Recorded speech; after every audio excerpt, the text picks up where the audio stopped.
자, 요즘 본격적인 피서철입니다. 제가 지난 주말에 집에서 참 더위에 땀을 뻘뻘 흘리면서 누워있다가 이런 생각이 들었습니다. 내가 바닷가에 가본 지가 얼마나 됐지? 가만히 생각하니까 바다 짠물을 마셔본 지가 10년쯤 더 되지 않았나. 제가 수술하기 이전에 바닷가 가봤고, 그것도 언제 수술하기 이제 15년인가 16년인가 싶기도 하고, 그 언제 바다에 갔는지 정확하게 기억이 나지 않습니다. 그래서 TV에 해수욕 하는 사람들 이 모습이 나오니까, 아, 바다에 가서 해수욕 하다가 이렇게 파도가 덮치면 귀로 막 입으로 짠물이 들어갔을 때 그 느낌 한번 느껴보고 싶다, 이런 기억이 나고, 그 다음에 강아지를 몰고 이렇게 바닷가에서 같이 해수욕 하는 사람을 보고는요, 아, 나도 살아서 생전에 진짜 꿈이 우리 강아지한테 바닷가에 뭐 백사장에서 한번 달리게 해주고, 이 바닷가에서 한번 해수욕 하는 게 꿈이었는데 데리고 그걸 못했다, 이래서 아쉬움이 많이 느껴졌습니다. 자, 이 참 서민들은 피서 가는 것이 어렵고요. 저는 이런저런 일로 맨날 머리가 복잡하고 잡무가 많다 보니까 피서나 뭐 바캉스 이런 거는 잊고 삽니다. 자, 그러다 보니까 또 여름이라가 면역이 약해져서요, 잇몸이 부어오르고 이렇게 몸이 좀 고달픕니다.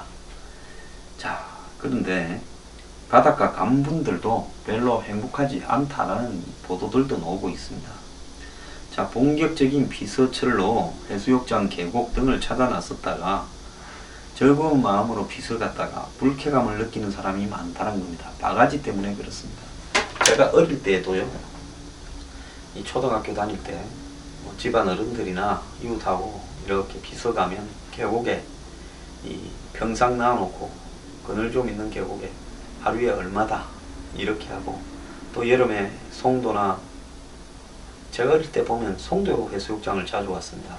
자꾸 아담하고요, 뒤에 소나무 숲이라든지 여러 가지가 참 마음에 들었습니다. 그래서 저는 송도 해수욕장을 생각하면 지금도 조금 짠한 부분이 있습니다.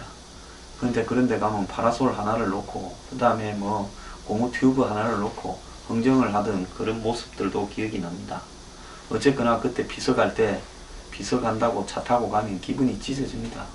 갔다가 집에 돌아올 때는 등도 타고 껍질도 벗겨지고 뭐 고달프지만은, 어쨌든 피서 갈 때, 또 여름이 되어서 여름을 바닷가의 추억을 갖다가 이 상징하는 노래들이 라디오에서 흘러나올 때 마음이 항상 좀 들썩이고요. 또 항상 기타 들고 다니면서 노래 부르던 이 동네 형들도 여름만 되면 기억이 납니다. 자, 그런데 이 바가지가 전국 곳곳에서 계속되고 있다는 겁니다. 자, 부산 해운대 해수욕장에서는 숙박 주차 요금 바가지가 올해도 계속되고 있답니다. 1대 특급 호텔과 비즈니스 호텔을 이용할 때 숙박비는 비수기보다 2~3배 치솟습니다. 비수기들은 극성수기에 방을 구하기 힘들어 비싼 성수기 요금을 주고 이용할 수밖에 없습니다. 해수욕장 주변 사설 주차장 주차 요금도 공영 주차장보다 배가량 높은 30분에 2~3천원 받고 있습니다. 그럼 1시간에 5천원 안팎인데요, 하루 종일 쉬어 놓으면 한 5만원도 넘어가겠네요. 자, 피서 1번가 동해안 해수욕장에서도 상당수 숙박업체가 성수기 요금이라며 비수기에 2~3배 요금을 인상해서 이용객들의 불만을 사고 있다고 합니다. 양양의 한 해수욕장 주변 이 음식점을 찾은 관광객은 업소가 내놓은 메뉴표를 보고 음식점에 들어갔는데 주문한 음식이 너무 부실해서 경찰에 신고까지 했다는 겁니다. 제주도는 이 도의 조례로 해수욕장 타르장 사회장의 사용료를 정했지만은 파라솔 대여료나 주차 요금은 가지각색이라는 겁니다. 파라솔도 크기에 따라 5천에서 15,000원인데 중문해변, 저기 서귀포 하얏트 밑에 중문 해수욕장 하얏트 호텔 밑에 있죠. 거기는 파라솔이 30,000원이라는 겁니다. 중문 해변은 올해부터 주차료를 유료화했는데 주차시간 3시간에 소형 2,000원, 중형 3,000원, 대형 4,000원을 받는데, 마을 모임에서 요금을 받는다고 하지만은 도내 다른 해수욕장 주차장은 무료인데 여기만 돈을 받는다 해서 불만이 나옵니다. 또 대예로가 부르는 게 갑이라는 불만도 있습니다. 제주의 한 해수욕장을 다녀온 박 씨는 천막이 설치된 평상 대여료가 10만원이라길래 비싸서 망설이니까 7만원 해주겠다고 바로 내려가는 고무줄이더라. 그래서 제주도 홈페이지에는 해수욕장에서 개인 파라솔 돗자리를 설치하지 못하도록 했다거나 가격이 고시되지 않았음에도 자리세를 내라고 하는 불쾌한 일을 겪은 사람이 글을 많이 올립니다. 자, 마을의 모임에서 백사장의 일정 구역을 차지해서 파라솔을 임대하면서 한마디로 이런 일들을 하고 있습니다. 저는 가끔씩 한국에서 우리가 삼시세끼나 각종 시골 마을을 다룬 1박 2일이나 뭐 이런 데 가서 보는 동네 마을의 주민들은 정말 순수하고 순박하고 인정도 있습니다. 그런데 가끔 이런 기사에서 말하나 보는 이 시골 주민들은 이 시골 분들이 아니죠. 자, 이분들도 뭐 할 이야기는 있겠죠. 우리 동네에 와서 놀다 가는데 너희들이 대가를 치러라 이럴 건데, 보편적으로 지배하는 의식은 한철 장사인데 본전 뽑아야 된다. 식당 주인도 여관 주인도 호텔 주인도 다 같이 이 짓거리를 하고 있습니다. 한국은 절대로 세계적인 관광지가 안 됩니다. 일본에 가서 한번 보십시오. 관광지 주변에 인프라에서 봤을 때 사람들은 엄청 정직합니다. 한국처럼 이런 바가지 짓거리 안 합니다. 자, 양주 장흥 유원지 일대는 계곡을 불법 점유한 상인들이 계곡을 막고 사람이 앉을 만한 지점에는 빠짐없이 평상을 깔아 놓는다고 합니다. 식당에서 음식을 시키거나 별도의 평상 이용료를 안 주면 막무가내로 이 비서객을 몰아세운답니다. 울며 겨자 먹기로 음식점에 들어가면 메뉴가 대부분 보신탕이나 닭백숙인데 가족들이 함께 먹을 만한 닭백숙이 4인 가족 4인 세트 기준으로 12만원에서 16만원이라고 합니다. 엄청납니다. 충북 단양군에는 관광시설 사용료 규정을 개정해 요금을 인상한 뒤에 주민들의 불만들, 관광객들의 불만들이 잇따르고 있습니다. 자, 간양 관광관리공단이 운영하는 유료 야영장에 돗자리 깔았다가 만원을 내야 되고요. 그늘막 하루 이용료가 2만원이고, 이런데 돗자리가 텐트 하루 이용료의 반값입니다. 자, 입장료보다 추가로 드는 돈이 더 많기도 하답니다. 주부 김모씨는 최근 1인당 입장료 16,000원을 내고 여름철에만 반짝 운영하는 한 워터파크에 입장했는데 가보니까 텐트를 이용하려면 천막 크기에 따라 15,000원에서 30,000원을 내야 됩니다. 식사를 하려고 하니 바베큐 그릴 이용료가 또 만원입니다. 그래서 추가로 드는 이 배꼽이 배보다 더 큰 겁니다. 환경 부담금도 2,000원씩 또 별도로 받았답니다. 자, 가족 데리고 모처럼 바캉스 갔는데 가서 파라솔도 이용 안 하고 또 뭐 돗자리도 안 깔고 평상도 안 쓰고 돌 위에 쪼그리고 앉아서 밥 먹기도 창피합니다. 자, 바비큐나 좀 구워 먹으려면 현지 시설도 이용해야 됩니다. 자, 그래서 이런 비서철마다 반복되는 바가지 요금을 근절하기 위해서 지자체, 유관, 기관, 업계가 요금을 사전 공개하고 하는 일도 하지만은 시정이 제대로 되지 않고 있습니다. 이 충남 대천 해수욕장 일대에는요, 한 호텔은 46개 객실을 일찌감치 인터넷으로 홈페이지로 예약을 받아가 했기 때문에 성수기라고 바가지 요금을 하질 않습니다. 또 대천 해수욕장의 한 횟집 관계자는 음식값을 제시해 놓기 때문에 비서처리라고 옥신각신 할 이유도 없다. 다만 일부 업체에서 서비스로 좀 시끄럽기는 하다. 이렇게 이야기를 합니다. 경북 울릉도는 육지하고 거리가 머니까요, 관광지에 생필품 운반비까지 더 붙여져서 물가가 셉니다. 그래서 생필품 가격이 육지보다 10에서 20% 비싸고 채소와 과일은 30% 비싸기 때문에 관광객들의 불만이 많다고 합니다. 자, 울릉도가요, 최근에 뭐 비행장을 만든다 이러는데 비행장이 만들어지는 조건으로 정부는 울릉도에요, 바가지 요금 받지 마라, 이제 비행기로 실어 나를 거 아니냐 라고 해서 적정한 수준으로 좀 통제할 필요도 있다고 봅니다. 비행장은 국가 돈으로 만들어주고 그렇게 해줘서 관광 인프라를 개선시키는데 요금은 계속 바가지를 받으면 되겠습니까? 제가 울릉도에 한번 갔다가 정말 학을 떼고 참 조금 그 뒤로 가는 걸 이렇게 자제하고 있는데요. 정말로 노력을 좀 해야 됩니다. 정부와 지자체가요, 민생을 이야기한다면 여름에 바캉스 가는 것도 민생입니다. 요즘 외국 안 나가고 국내에 이 멀리 놀러 가는 사람들 애국자들입니다. 솔직히 뭐 동남아의 바닷가 가면 한국의 바닷가보다 물도 경치도 물가도 훨씬 싸고 좋습니다. 제주도 가는 것보다 동남아 가는 게 훨씬 싸지 않습니까? 제주도에 1인당 그 관광 가려면 한 3박 4일이나 하려면 100만원 더 들어갈 겁니다. 자, 그러면 다 외국 나가버리면요, 지금 국내는 어떻게 되겠습니까? 그렇기 때문에 대통령이 그제 뭐 울산에 가서 피서하자고 본인도 울산도 가시고 했는데요. 그런 부분도 중요하지만은 한 번이라도 직접 주재하셔가지고 바가지 요금에 대해서 엄중 처벌을 하라고 하고, 시행령으로 말입니다. 바가지 요금을 받은 그런 업체는 이 영업 정지를 무기한 때려버리든지 이렇게 좀 하면 안 됩니까? 아니, 한철 장사라니요. 세상에 따지고 보면 한철이 아닌 게 어디 있습니까? 그런 식으로 장난치면 안 되죠.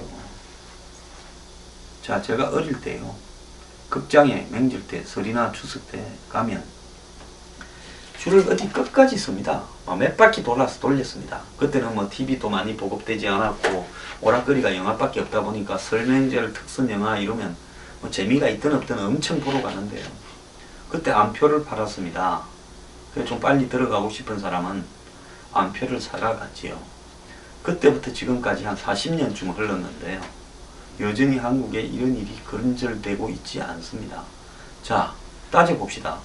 계곡에 업체들이, 식당들이 평상을 치고 마을도 무슨 청년회가 이 해수욕장 입구에서 주차 요금을 불법으로 받는 부분이요, 전부 공공재들 아닙니까? 계곡도 공공재고요, 해수욕장과 그 인프라도, 부대 인프라도 공공재입니다. 공공재를 차단해서 자기들이 돈을 뜯는 부분을 지역의 지자체가 방치하면서요, 사실상 단속도 안 합니다.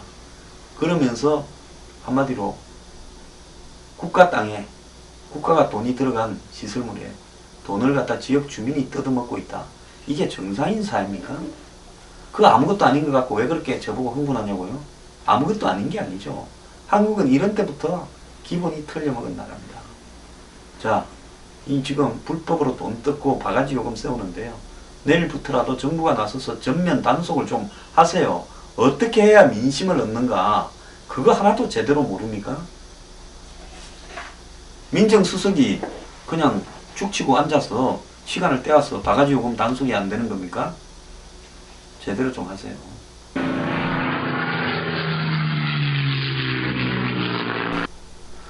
자, 코드 쉐어라는 거 있습니다. 항공사들이요, 뭐 비슷비슷한 항공사들끼리 경우에 따라서는 좌석을 갖다가 공유해가지고 같이 돌아가면서 손님들을 배분하는 이런 부분인데요.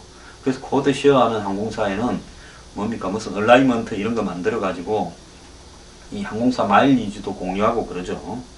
그런데 대한항공 티켓을 샀는데 진에어 비행기를 타고 뭐 괌 여행을 했다. 자, 이런 불만이 지금 이어지고 있습니다. 대한항공 입장에서는 비행기가 모자라니까 진에어에서 비행기를 빌려와가지고 하는데요. 그러면 그 대한항공으로 예약했다가 진에어를 타는 사람한테는 두 회사의 비행기 가격 차이나 서비스 가격 차이만큼의 돈을 돌려줘야 되지 않겠습니까? 대한항공이요, 이 호놀룰루 하와이 갔다 오는데 이 직항은 187만원이고요 진에어는 같은 일정이 126만원이라는 겁니다. 자, 실제로 이 두 항공사의 노선이나 시간은 똑같습니다. 그런데 이 같은 이 서비스를 받고도 예매한 항공사에 따라 가격이 60만원 차이가 난다면 이것은 비정상적이지 않겠습니까? 물론 항공사들은 온라인 예매 과정에서요, 공동 운항사와 운임 차익이 발생할 수 있다면서 이런 글들도 예고하고 있지만은 그건 굉장히 문제가 있죠. 자, 괌에 다녀온 주부 한 명은 아이와 첫 해외여행이라 안전하게 다가오고 싶어서 저가항공이 좀 위험할까봐 대한항공을 탔는데 타고 나서 보니까 비행기가 찐에어라는 겁니다. 그래서 기분 나빠서 취소하려니까 취소 수수료가 30만 원인데요. 기내식도 대한항공하고 다르게 간편식만 제공됐다고 합니다. 대한항공 관계자는 가격이 달라도 한 비행기에 탄 손님들을 차별 대우할 수는 없다면서 예매나 좌석 지정의 편리성, 마일리지 적립 등에서 일부 차이가 있다 라고 이야기를 하는데요. 자, 그렇게 보면 원래 저가항공 가격으로 진에어를 탄 사람도 있고 대한항공에 예약을 했는데 대한항공의 비행기가 자리가 없으니까 진에어를 하다가 배당을 해버린 이런 사람도 있는 것 같습니다. 그러면 이 도대체 뭡니까? 정말 이해가 안 간대요. 원래 공동운항 코드쉐어라는 것은 비슷한 수준의 항공사끼리 이렇게 서로 자리를 공유하기 위해서 승객들을 돌리는 거죠. 이게 아니라 저가항공과 일반 항공사의 사이에서 돌리는 거 문제 있다고 봅니다. 자, 아시아나가 뭡니까? 에어부산 있죠.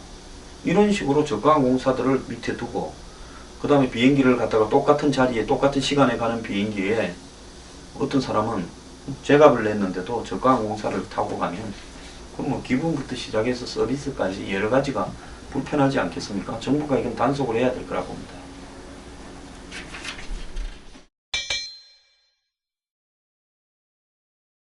이 더위에 고생하는 분들은요, 쪽방촌에 사시는 분들입니다. 뭐 서울 역 앞에 언덕배기 동자동의 쪽방촌에 사시는 분들 이렇게 기자가 방문했는데요. 이 5평방미터짜리 쪽방, 그러니까 한마디로 한 두어 평짜리 쪽방에 쾌쾌한 냄새가 풍겨 나오는데 1층에 복도 양쪽으로 방 10개가 다닥다닥 붙어 있습니다. 자, 창문이 없는 복도에 공용 화장실과 정화기가 있어 불쾌한 냄새가 나오고 환기구도 없더랍니다. 자, 입구에는 건물에 거주하는 노인들이 나와갖고 연실 부채질을 한다는 겁니다. 12년째 이 건물 반지하 쪽방에 살고 있는 윤용주 씨는 사정이 더 심각하다는데요. 윤 씨 방에는 창문이 하나 있지만 옆 건물에 배기 가로막아 걸로 들어오는 바람은 또 하나도 없고요. 5년 전부터 당뇨 합병증으로 거동이 불편한데 밖에 나가는 것조차도 힘들어서 1.5평짜리 방에 선풍기 한 대에 의지해서 사투를 벌이고 있다는 겁니다. 자, 건강 상태가 나빠졌다는 윤 씨는 버너 열기 때문에 음식을 해먹기가 힘들어 하루 한 끼로 버틴답니다. 방온도가 바깥보다 5도가 높아서 한창 더울 때는 40도에 간다는 거죠. 자, 그쯤 되면 더위가 아니라 생사의 문제라는 겁니다. 폭염과 열대야는 멀쩡한 주민들을 다 거리로 내서 쫓고 있다는 겁니다. 오후 2시인데 쪽방촌 주민들은 주변 공원에 돗자리를 펴고 누워 있습니다. 자, 무더운 날씨에 못 이겨서 냉방 중인 인근 건물에 들어가거나 무더위 쉼터를 찾아가서 더위를 피한다고 합니다. 자, 공동으로 전기료를 내기 때문에 전기료가 많이 나오면 세를 올려줘야 해서 선풍기도 못 튼다고 합니다. 여름철은 아예 방이 있어도 노숙하는 사람도 많다고 합니다. 이 쪽방촌이 밀집한 용산구 동자동에는 1165세대가 사는데요. 이 중 절반이 65세 이상의 기초생활수급자입니다. 등록장애인만 158명이 넘는다고 합니다. 자, 이런 실태조사에 따르면요, 부산, 광주 등 10개 지역 빈곤층 210가구를 조사해 보니까 67%가 70세 이상 노인이고 냉방으로는 선풍기만 쓰는데 이 여러가지 어지러움, 구토, 실신 등을 겪는 바도 있다고 합니다. 더위 때문에요. 자, 취약계층에 대해서 추울 때만 정부가 관심을 가지는데 더울 때가 더 고통스러울 수 있다는 걸 알아야 됩니다. 추울 때는요, 옷을 덥게 입으면 되는데 더울 때는 이게 진짜 노답입니다. 더 벗을 것도 없지 않습니까?